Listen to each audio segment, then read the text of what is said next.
नमस्कार, मैं अमरजीत कुमार। स्वागत है आपके अपने YouTube चैनल ज्ञान फॉर एग्जाम में।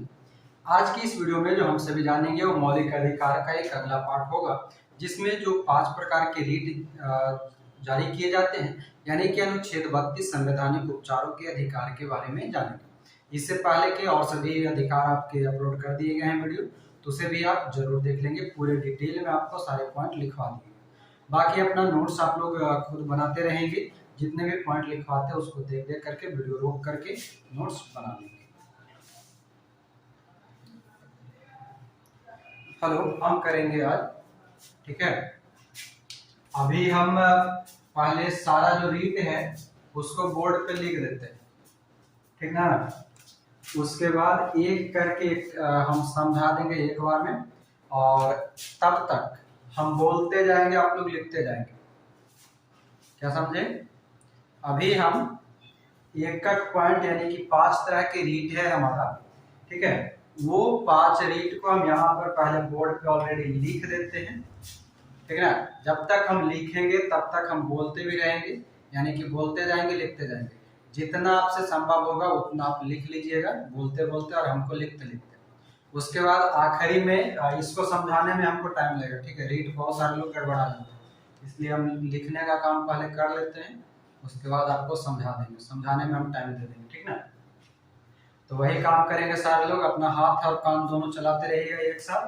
बाकी आखिरी में जब 5 रीट हम यहाँ पर लिख लेंगे, उसके बाद आपको हम एक का करके बेसिक पूरा समझा देंगे। बात क्लियर है? सारे लोग रेडी?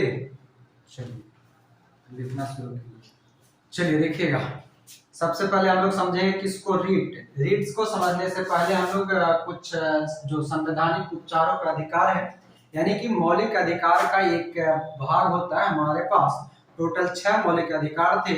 उस मौलिक अधिकार में जो 6ठा नंबर का जो मौलिक अधिकार है उसे हम कहते हैं संवैधानिक उपचारों का अधिकार। संवैधानिक उपचारों का अधिकार, जिसका वर्णन अनुच्छेद 32 में किया गया है। इसके तहत B.R. अम्बेडकर ने इसे क्या नाम दिया? B.R. अम्बेडकर ने इसे संविधान का आत्मा और हृदय कहा है, ठीक है। उसके बाद अगर बात किया जाए कि अनुच्छेद 32 के तहत, ठीक है, अनुच्छेद 32 के तहत जो है, यहाँ पर आप चाहे तो न्यायालय जो है, यहीं पर आप एक चीज हमने यहाँ पर लिखा दिया है कि अनुच्छेद 32 के तहत सुप्रीम कोर्ट, और अनुच्छेद 226 के तहत हाई कोर्ट, है ना। इसके द्वारा 5 प्रकार के रीट का उल्लेख किया गया। कितने प्रकार का? 5 प्रकार का रीट दायर किया जा सकता है। वो रीट क्या होते हैं जिसमें अक्सर लोग फंसते हैं, तो हम लोग आइए एक कॉमन लैंग्वेज में समझने का प्रयास करेंगे, और समझिएगा, जरा ध्यान से खाली सुनिएगा। 5 प्रकार का रीट होता है, जिसमें सबसे पहला होता है एक बंदी प्रत्यक्षीकरण, दूसरा होता है हमारा परमादेश, तीसरा है प्रतिषेध, चौथा है उत्प्रेषण, और 5वां होता है अधिकार। एक का करके समझिए। जब हम बात करें अगर बंदी प्रत्यक्षीकरण का, तो इसका अर्थ होता है कि गिरफ्तार किए गए व्यक्ति को कोर्ट में पेश किया जाए, यानी कि व्यक्ति को प्रस्तुत किया जाए। बंदी प्रत्यक्षीकरण का मतलब होता है व्यक्ति को प्रस्तुत किया जाए, यानी कि वैसे व्यक्ति जिसे किसी भी केस के रूप में उसे गिरफ्तार किया गया हो, तो सबसे पहले उसको न्यायालय के पास लेकर आया जाए, है। दूसरा हमारा क्या है? परमादेश। परमादेश का मतलब यह होता है कि परम धन आदेश, यानी कि हम आदेश देते हैं, हम आदेश देते हैं। कौन किसको आदेश देगा? बात ये रहा। तो जो न्यायालय होंगे, न्यायालय शब्द यहाँ पर जो है आपको डिनोट करना है हाई कोर्ट और सुप्रीम कोर्ट दोनों को। जो न्यायालय होंगे वो अपने उच्च पदाधिकारियों को आदेश देगा कि तुम ये काम अपना कर्तव्य सही से करो। उच्च न्यायालय या जो उच्चतम न्यायालय है, ये अपने पदाधिकारियों को किसी भी केस को लेकर के कहेगा कि तुम अपना कर्तव्य अच्छे से निर्वहन करो, यानी कि उच्च पदाधिकारियों को आदेश दें। तीसरा हमारा जो रीट है उसे हम प्रतिषेध क्या कहते हैं? प्रतिषेध के नाम से जाना जाता है। प्रतिषेध का मतलब होता है रिस्ट्रिक्शन डालना, मतलब रुकावट लाना, मतलब मना करना। तो जैसे ही प्रतिषेध, आप कभी भी अगर जाते होंगे रोड वगैरह पे तो कहीं पर लिखा हुआ रहता होगा रेस्ट्रिक्टेड एरिया, प्रोहिबिटेड एरिया, तो उसे कहा जाता है प्रतिषेध, यानी कि रुकावट है। उसी प्रकार से अनुच्छेद 32 के अंतर्गत यानी कि संवैधानिक उपचारों के अंतर्गत जब रीट हम पढ़ते हैं उसमें एक रीट होता है हमारा प्रतिषेध। प्रतिषेध का अर्थ होता है मना करना। मना करना का सेंस यहाँ पर यह है कि जब भी कभी या तो हाई कोर्ट या सुप्रीम कोर्ट, जो केस जहां पर दायर की गई हो उसके अनुसार, हाई कोर्ट या सुप्रीम कोर्ट द्वारा अपने निम्न न्यायालय को, यानी कि अगर सुप्रीम कोर्ट में कोई केस दायर किया गया हो तो सुप्रीम कोर्ट हाई कोर्ट को अपना एक आदेश जारी कर सकता है और कहेगा कि तुम इस कार्य को मत करो, ये तुम्हारे अधिकार में नहीं है। ठीक है, हाई कोर्ट को सुप्रीम कोर्ट कह सकता है। अगर कोई केस हाई कोर्ट के पास है तो उसके पास सिविल कोर्ट के अगर कोई मामला है तो हाई कोर्ट सिविल कोर्ट को एक आदेश देगा कि तुम इस कार्य को रोक दो, ये तुम्हारे लिए नहीं है। प्रतिषेध। उसके बाद हमारा एक होता है उत्प्रेषण, यानी कि चौथा जो होता है रीट वह है उत्प्रेषण। उत्प्रेषण का मतलब होता है प्रेशर डालना और ऊपर की ओर। उत्प्रेषण का अर्थ क्या होता है? ऊपर की ओर प्रेशर डालना। आप एक सेंस समझिएगा, उत्प्रेषण मतलब ऊपर की ओर प्रेस करना, यानी मंगवा लेना। मंगवा लेना का सेंस यहाँ पर ये कहता है कि किसी भी विवाद को जो निम्न न्यायालय में है यानी निचली अदालत में है, उसको ऊपरी अदालत कहेगा कि वो केस तुम्हारे पास जो पड़ा है वो मेरे पास लेकर आओ। क्या करो? निम्न न्यायालय से उच्च न्यायालय में लाना होता है उत्प्रेषण। एक और हमारा रीट होता है जिसे हम कहते हैं पांचवा, अधिकार परीक्षा। अधिकार परीक्षा का अर्थ होता है कि तुम किस अधिकार से ये काम किया, मतलब आपका प्राधिकार क्या है, आप किस पद पर हैं और आप किस पद के अनुसार कौन सा अधिकार है जो आप ये काम किए हैं। मतलब कि अगर कोई भी केस हमारे जारी हो और उस केस की फैसला सुनाने या उस पर कोई रिजल्ट देने के लिए अगर कोई वैसा व्यक्ति हमारे पास सामने आ जाए जिसका उस केस से कोई अधिकार ना हो, उसी को क्या कहा जाता है? अधिकार परीक्षा कहा जाता है। मतलब जो व्यक्ति किसी लोक पद को अवैध रूप से यानी कि इलीगल रूप से धारण किया हो उसे हम क्या कहते हैं? अधिकार परीक्षा कहते हैं। ये 5 प्रकार का हमारा रीट था। कोई दिक्कत यहां तक? बात समझ में आई? किन्हीं को कोई दिक्कत है? नहीं। अब एक बेसिक हम लोकल तरीके से समझाने का प्रयास करेंगे, समझिए। ठीक है, एक कहानी के रूप में उसको प्रयास करेंगे हम समझाने के लिए। उम्मीद है समझेंगे आप लोग जल्दी। इससे बेहतर आप समझिए, हम कहीं पर छोटा सा जगह बनाते हैं कुछ कुछ लिखने में। ठीक है, ये वाला हिस्सा हम ऊपर वाला मिटा रहे हैं, आप लोग बस खाली समझिए।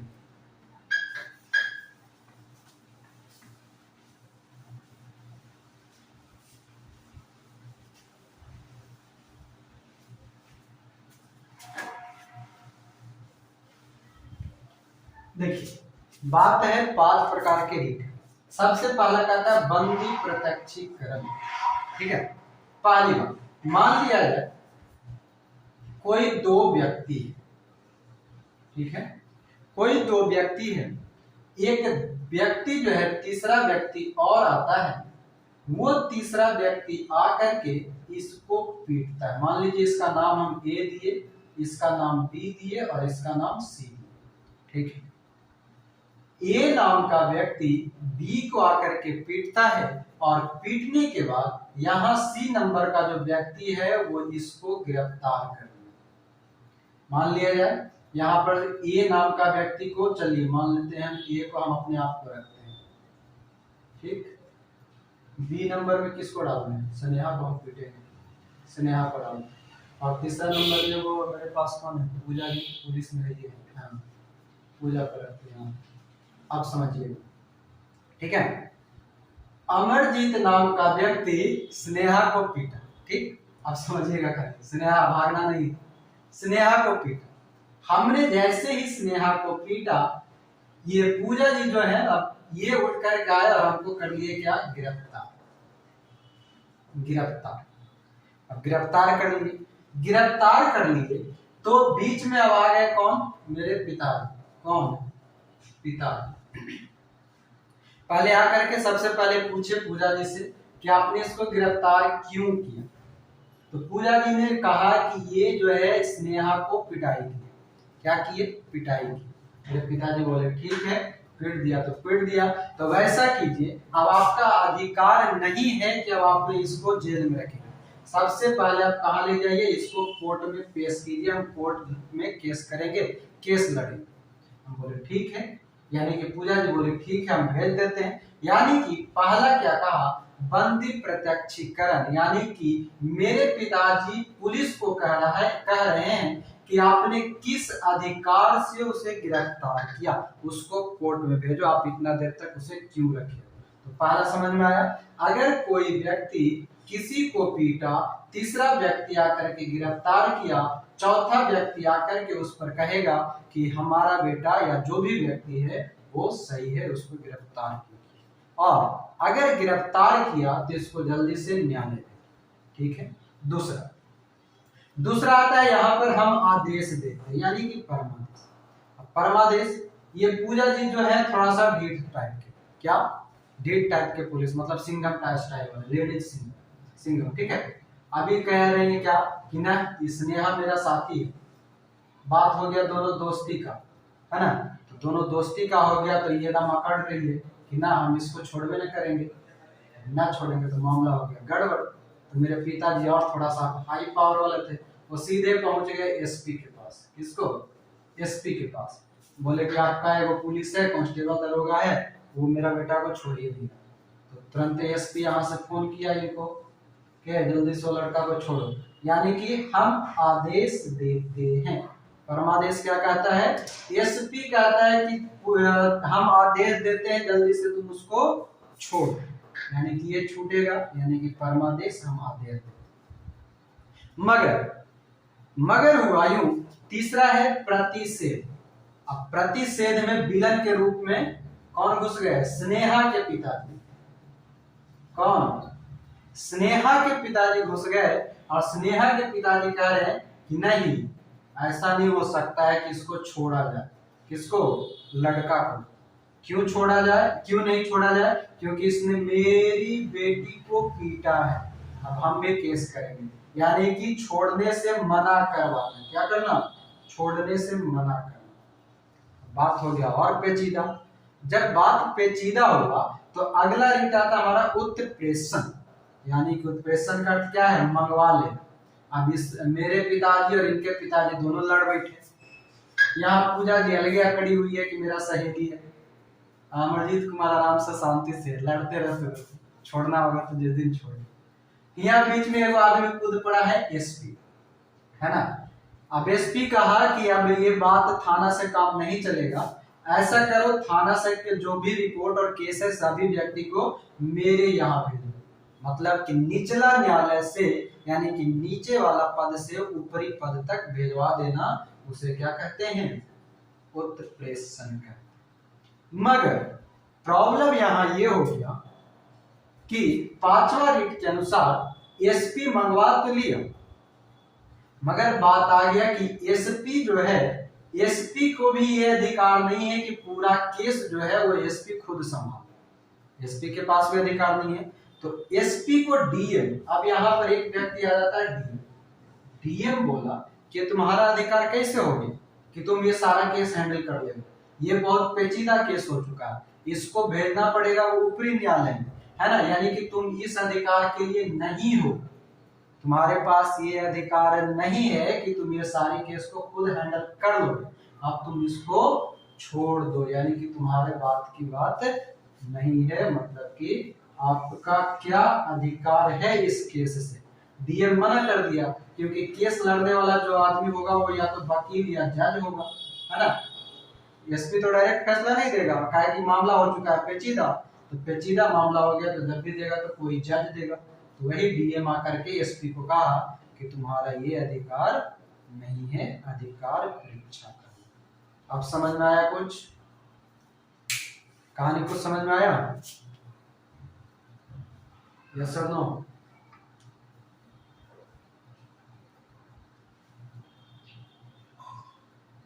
समझ में आ गया? अभी बोलिएगा, अभी बोलिएगा।